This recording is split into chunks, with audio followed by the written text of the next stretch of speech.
लेकिन एक और बड़ी खबर ब्रेक करिए, सोनम वांगचुक का एक्स पर पोस्ट ब्रेक करिए। लोकतंत्र की जीत हुई है, सोनम वांगचुक ने कहा है। करोड़ों युवाओं की जीत, सोनम वांगचुक ने यह भी कहा है। सोनम वांगचुक, ये देखिए, मैं चाहूंगा विजय ये ब्रेकिंग और शॉर्ट बगल में रखिए, एक बार फिर से रिकैप करते हैं। विजय जो अभी 7 पॉइंटर्स थे उसको संभाल के रखिएगा, वो वॉल हम फिर से लेंगे।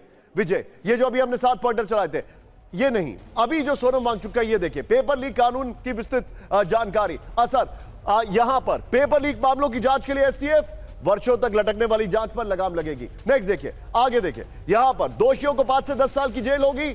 छोटे मोटे दलालों और सॉल्वर गैंग के मन में कानून का डर पैदा होगा। Good graphics. नेक्स्ट दिखाइए, आगे दिखाइए, संगठित अपराध श्रेणी, दोषी एजेंसियों पर 5 करोड़ से 8 साल तक का ब्लैकलिस्ट। ये देखिए, परीक्षा आयोजित करने वाली प्राइवेट एजेंसियों की लापरवाही और साठगांठ खत्म होगी। विजय, ये वाली ब्रेकिंग और शॉर्ट लीजिए, और जो हमने 7 पॉइंटर चलाए थे उसको लीजिएगा। सीधे चलिए हर्षवर्धन जी के पास। हर्षवर्धन जी, चीजें आगे बढ़ रही हैं, चीजें मूव कर रही हैं, लेकिन अब मैं आपसे एक सवाल पूछता हूं, एक बहुत ही वेग सवाल है, लेकिन वो कहते हैं ना, राजनीति और क्रिकेट अनिश्चितताओं का, यहां पर क्रिकेट को तो खेल कहते हैं, राजनीति और क्रिकेट में अनिश्चितताएं बहुत होती हैं।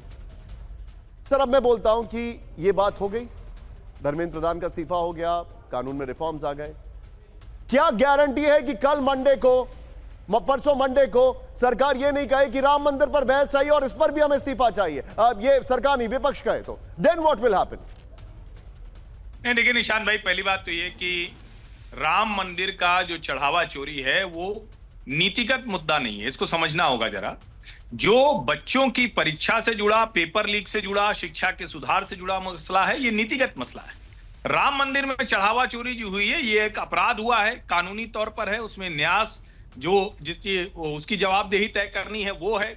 जिन लोगों के ऊपर चढ़ावा चोरी, मैं सवाल को रिफ्रेम करता हूं सर, ये मुझे समझ में आ गया है।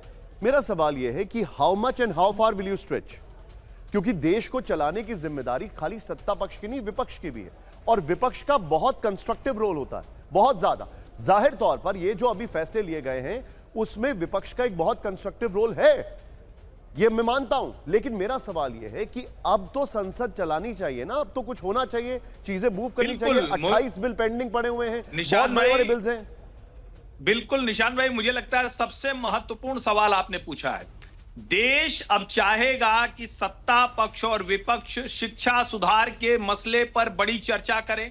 शिक्षा सुधार में कहां कहां मुश्किलें हैं, किस किस तरह के सुधार हुए, क्योंकि इस सरकार में बहुत बड़े बड़े सुधार हुए। राष्ट्रीय शिक्षा नीति से लेकर पेपर लीक के दोषियों को बड़ी सजा तक बहुत बड़े बड़े सुधार हुए।